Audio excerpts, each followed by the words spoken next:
Hello बच्चों, let's read this question. The question say that Pauling introduced the concept of hybridization. According to him, the atomic orbitals combine to form new set of equivalent orbital known as hybrid orbital.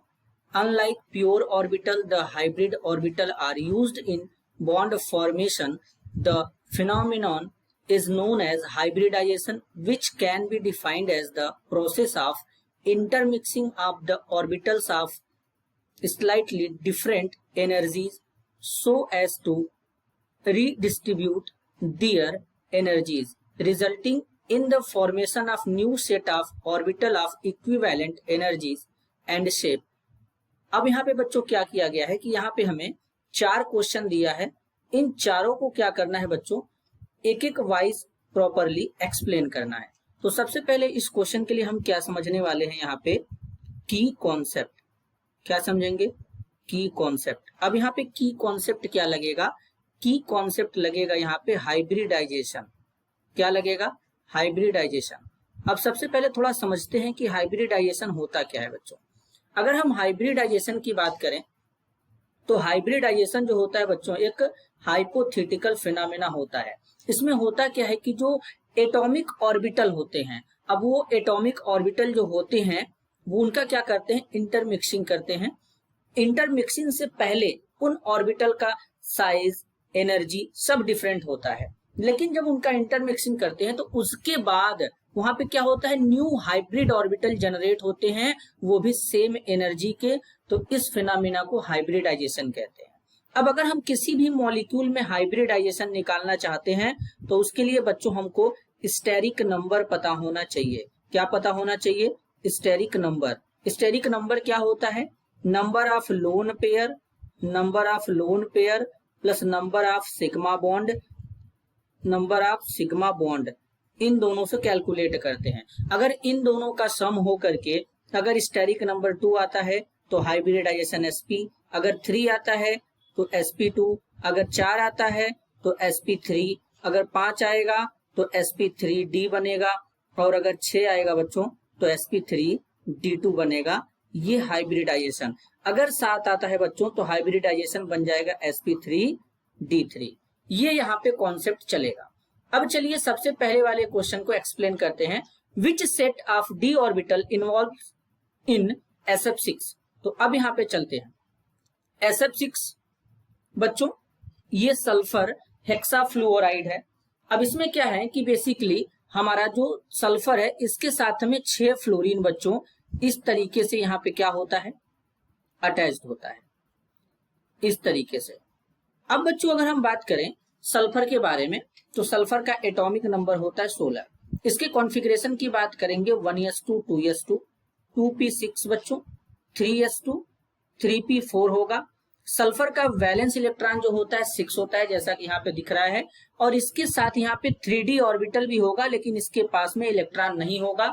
जब ये electron excited state में जाएगा तब जाके D में भरा जाएगा, और जब पूरी तरीके से जब इलेक्ट्रॉन एक्साइटेड स्टेट में जाएगा तो सल्फर के पास 6 अनपेयर्ड इलेक्ट्रॉन हमको देखने के लिए मिलेंगे कुछ इस तरीके से। जब फर्स्ट एक्साइटेड स्टेट होता है तो एक यहाँ पे स्टेरिक मार्क बनाते हैं, स्टार बनाएंगे, तो यहाँ पर हो जाएगा बच्चों कुछ इस तरीके से 3s2, 3p, यहाँ पे हो जाएगा 3 और 3d हो जाएगा बच्चों 1। सेकेंड एक्साइटेड स्टेट में यहाँ पे डबल स्टार बनाएंगे, 3s1 हो जाएगा, फिर यहाँ पे 3p3 हो जाएगा और 3d2 हो जाएगा बच्चों इस तरीके से। अब अगर हम यहाँ पे आपको दिखाएं जरा कुछ इस तरीके से, तो s में 1 इलेक्ट्रॉन है बच्चों, p में कितना इलेक्ट्रॉन है, 3 इलेक्ट्रॉन है, और d में कितना इलेक्ट्रॉन है बच्चों, यहाँ पे d में जो इलेक्ट्रॉन होगा वो आपका हो जाएगा एक अनपेयर्ड इलेक्ट्रॉन। इस तरीके से d में 5 ऑर्बिटल होते हैं, तो ये एक अनपेयर्ड इलेक्ट्रॉन यहाँ पे हो जाएगा बच्चों। किसमें? इसमें। अभी हम अगर देखें तो टोटल यहाँ पे हो गया बच्चों 2 और यहाँ पे 3 5 1 6, तो यहाँ पे इलेक्ट्रॉन अभी हम लोगों ने 4 भरा है, तो डी में अनपेयर्ड इलेक्ट्रॉन कितना होगा, 1 नहीं होगा, एक यहाँ पे और भरेंगे। अब हो गया 3 1 4 2 6, टोटल 6 अनपेयर्ड इलेक्ट्रॉन हमको बच्चों यहाँ पे डी ऑर्बिटल में दिखेंगे। तो सल्फर के पास 6 अनपेयर्ड इलेक्ट्रॉन थे, तो सल्फर ने 6 बॉन्ड बनाया। अब फ्लोरीन जो होता है ये ग्रुप नंबर 17 से बिलोंग करता है, इसका वैलेंस इलेक्ट्रॉन जो होता है बच्चों 7 होता है, एक बॉन्ड बनाया है तो इसके पास 3 लोन पेयर बचे होंगे। क्लियर, आगे चलते हैं। तो अब इसमें देखेंगे कौन से ऑर्बिटल इन्वॉल्व होती हैं। क्वेश्चन में हमसे क्या पूछा गया है, which set of d orbital involve, मतलब इसमें कौन से डी ऑर्बिटल के सेट इन्वॉल्व किए गए हैं बच्चों। तो ध्यान से समझेंगे, तो जो हमारा जो डी सबसेल होता है उसमें 5 ऑर्बिटल होते हैं। तो यहाँ पर एक एस वाला, 3 पी वाले, पी में बच्चों 3 होते हैं, पी एक्स, पी वाई और पी जेड, ये हो जाएंगे। और जो डी ऑर्बिटल इसमें इन्वॉल्व होता है बच्चों वो होता है D X square minus Y square और डी जेड स्क्वायर, ये ऑर्बिटल हमारे इन्वॉल्व होते हैं। इन ऑर्बिटल में जो लोब होता है वो एक्सिस के ऊपर बनता है, कुछ इस तरीके से मैं आपको दिखा सकता हूं, इस तरीके से एक्सिस के ऊपर बनता है।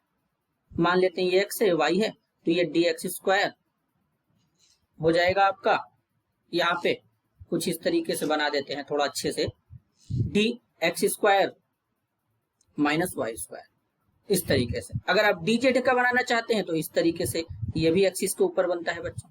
तो इस तरीके से ऑर्बिटल इसमें 2 इन्वॉल्व होंगे। तो डी वाले कौन होंगे, D X square minus Y square D Z square. अब स्टेरिक नंबर इसमें कितना होगा, 6 सिंगल बॉन्ड है, सल्फर के पास तो कोई लोन पेयर बचा नहीं है, तो यहाँ पर लोन पेयर 0, 6 यहाँ पे सिग्मा बॉन्ड है, तो स्टेरिक नंबर 6 हो जाएगा और हाइब्रिडाइजेशन का निकल करके आ जाएगा sp3d2 बच्चों।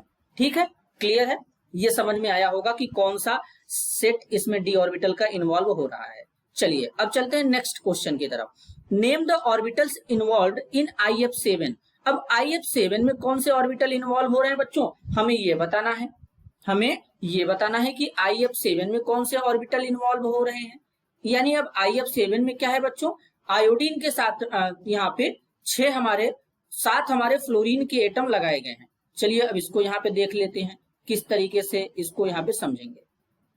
अब यहाँ पे आयोडीन है, तो आयोडीन का वैलेंस इलेक्ट्रॉन जो होता है बच्चों 7 होता है, क्योंकि जो आयोडीन होता है ये भी ग्रुप नंबर 17 से बिलोंग करता है, जैसे कि फ्लोरीन और आयोडीन ये दोनों हैलोजन फैमिली के ही एलिमेंट है बच्चों।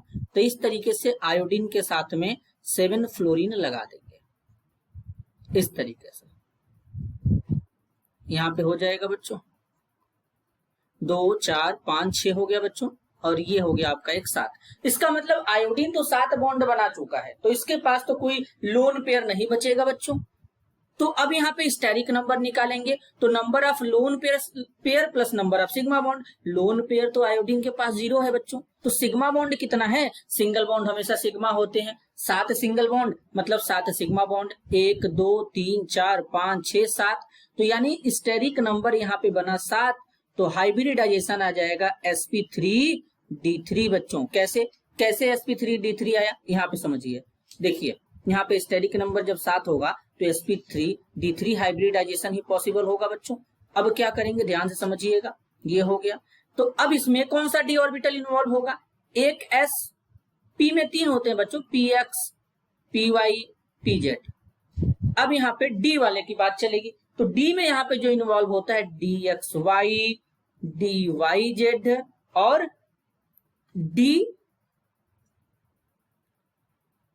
dzx, ये हमारे ऑर्बिटल इन्वॉल्व होते हैं।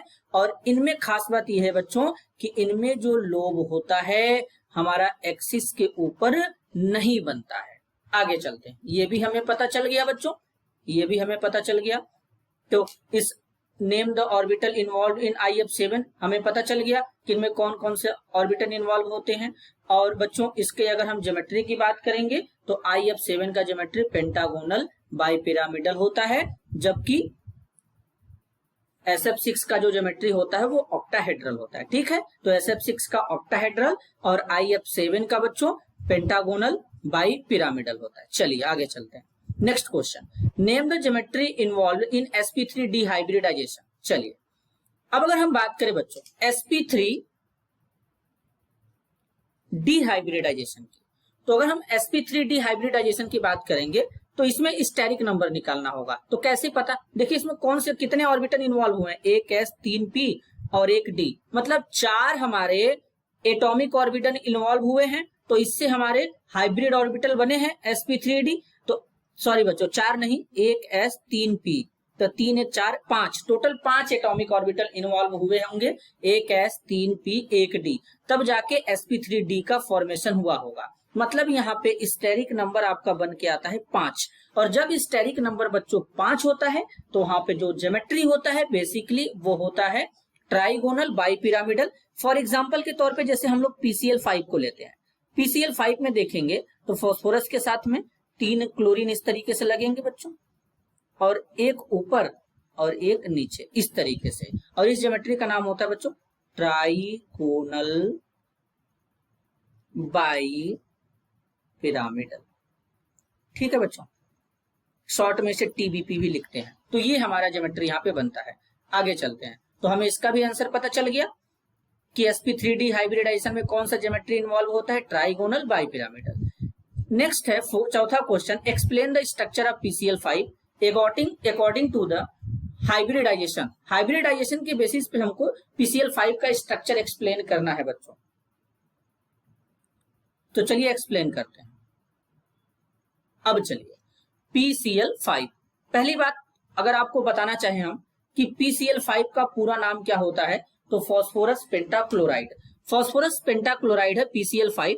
फास्फोरस में 3 क्लोरीन कुछ इस तरीके से जुड़े होंगे बच्चों, और जो 2 क्लोरीन होते हैं वो दूसरे तरीके से जुड़े होंगे।